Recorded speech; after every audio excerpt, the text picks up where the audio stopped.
1 июня в Государственном музее изобразительных искусств Республики Ингушетия открылась персональная выставка дагестанского художника Алимпаши Джамалдинова «Палитра света и добра». В экспозицию выставки вошло более 60 произведений живописи и графики.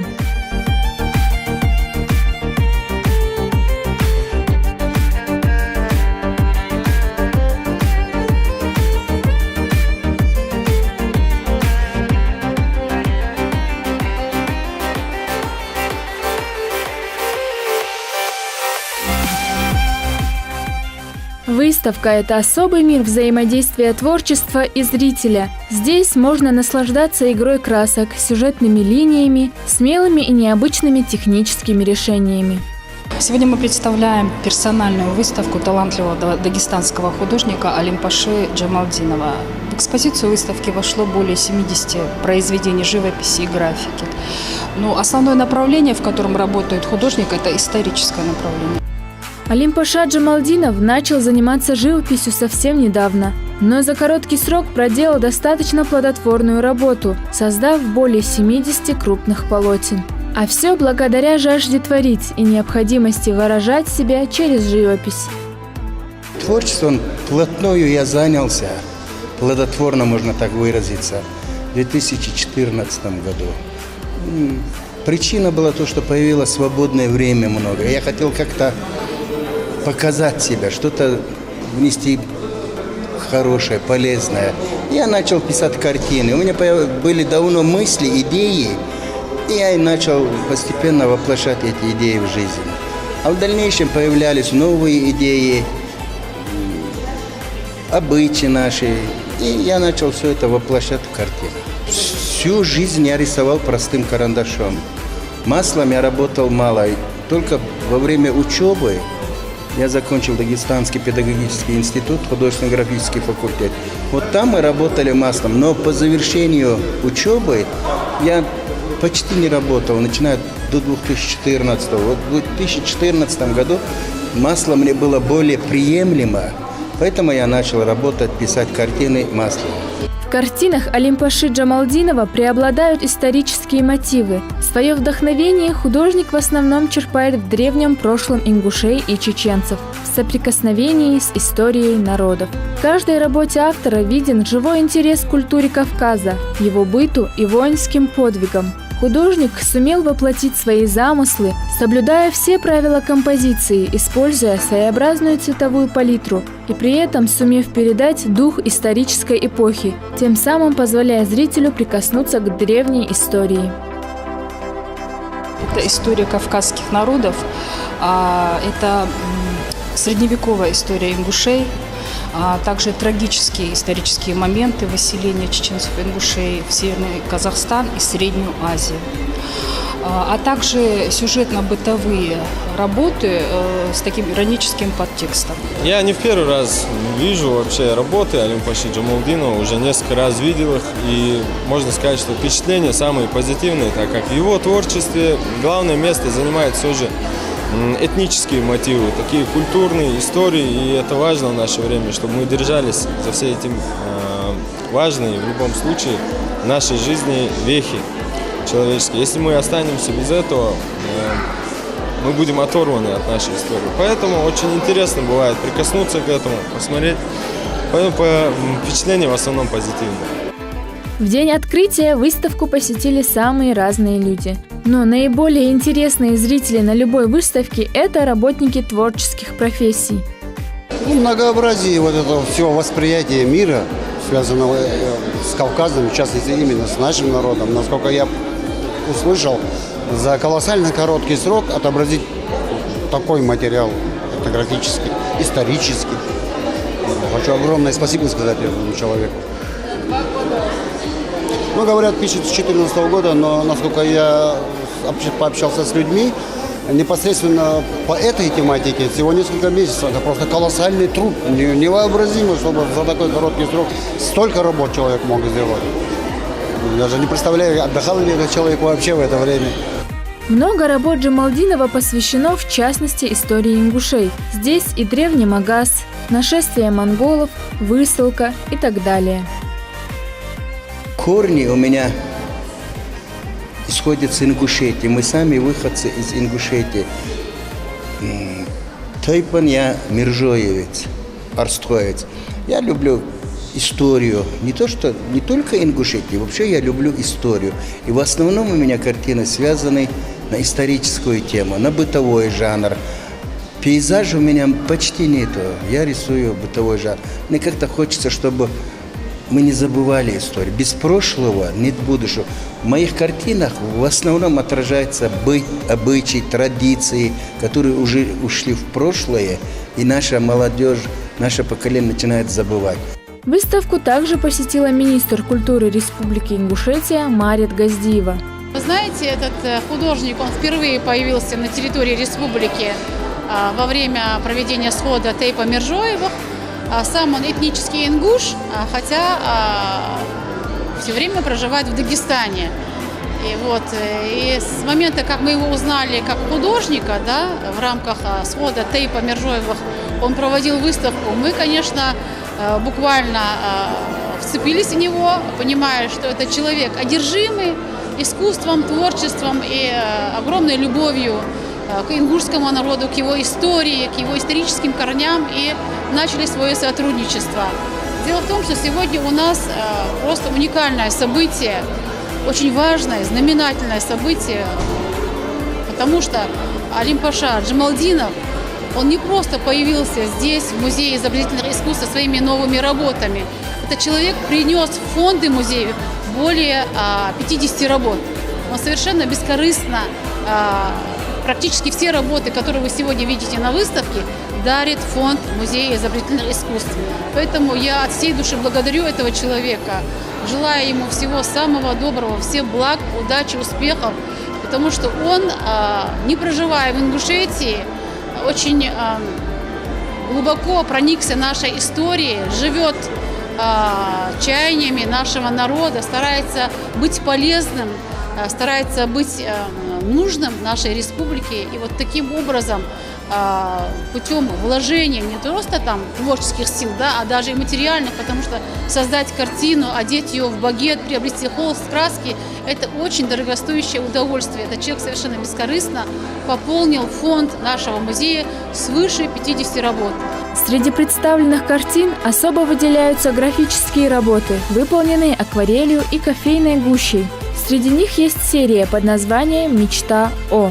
Автор изображает в единой композиции наши древние башни вместе с известными мировыми достопримечательностями.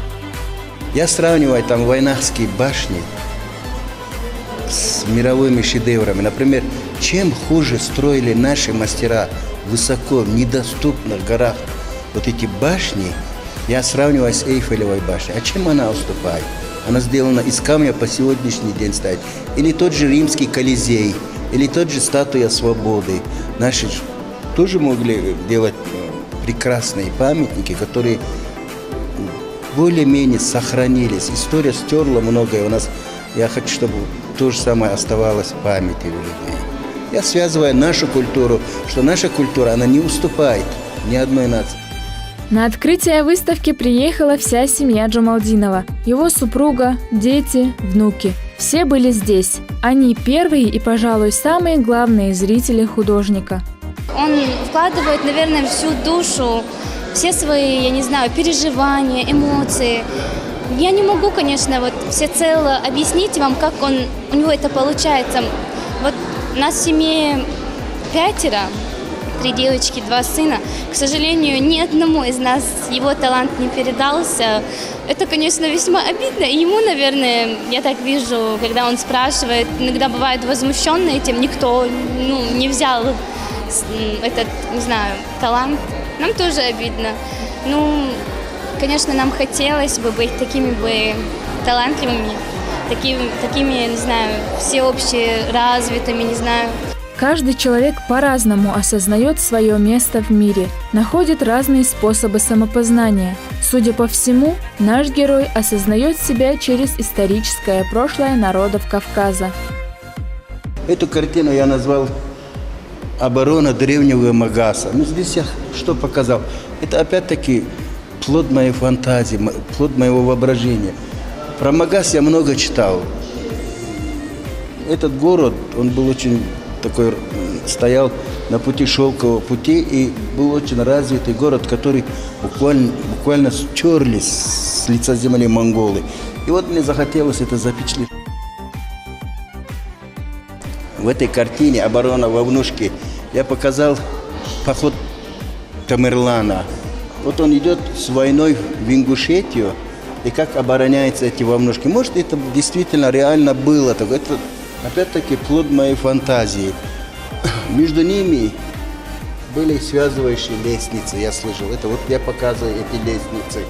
И вот они как муравьи лезут, но тем не менее, возвышаясь над всеми этими войсками, непобедимые, недоступные стоят вот эти башни, Вовнушки. Вот еще раз я хочу напомнить, а чем вот эти башни хуже Эйфелевых башен? Вот момент вот это, то, что я показывал графики. Ну вот здесь я показал поход Тамерлана. Вскоре после неофициального открытия выставки состоялась и официальная часть. Здесь совершенно самобытные работы, которые отражают разные исторические этапы. Они говорят об истории, о традициях, о быте, о нравах ингушей совершенно многолико. И в этом талант, уникальность этого человека. За вклад в развитие культуры Республики Ингушетия, укрепление межнациональных связей, меценатство и благотворительность наградить грамотой главы Республики Ингушетия Джамалдинова Алипашу Алимшайховича, учителя изобразительного искусства Государственного бюджетного образовательного учреждения спортшкола-интернат города Хасавюрта Республики Дагестан, глава Республики Ингушетия Юнусбек Евкуров. Также наградить ценным подарком министра культуры и регионального отдела Республики Ингушетия Марию Багаудиновну Газдиевой. Государственная символика нашей республики, вы их заслужили своим отношением к этой республике. Да, возле вот-то. Я очень рад, что так оценили мой труд. Мне хочется поблагодарить вас всех, что вы пришли, приняли в этом участие. Большое вам спасибо. Буду и в дальнейшем работать на благо народа.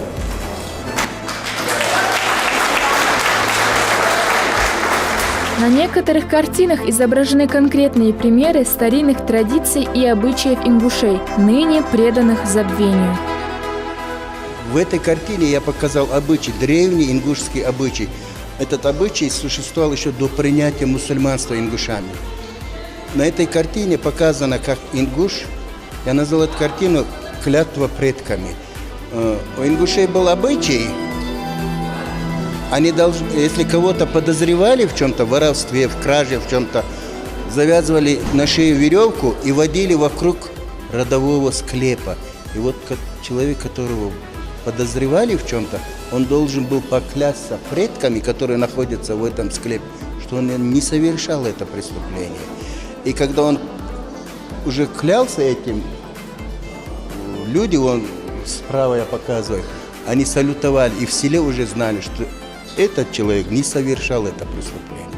Вот это обычай я показал в этой картине. Вот эту картину я назвал «Прощение кровника». Здесь я показал наш древний обычай. Вот перед ним сидит кровник, он его стрижет. Если он его до конца пострижет, значит, он будет прощен. Рядом сидит вдова, сын оставшийся. Может, он был несчастный случай, может, убил он его мужа. И вот его брат стрижет его. Он мог его постричь до конца. Если он пострижет его до конца, он прощался. А мог во время процесса и зарезать. Это тоже не осуждалось. Если он его постриг, это был такой обычай у нас. Если он его постриг до конца, значит, он был прощен. Вот этот случай, вот этот обычай я здесь показываю. Чтобы все это было честно, вот здесь сидят старики, уважаемые, они смотрят, наблюдают все это. Вдали в селе тоже народ собрался, смотрит, как все это завершится. Так я назвал вот эту картину. Это наш обычай был такой.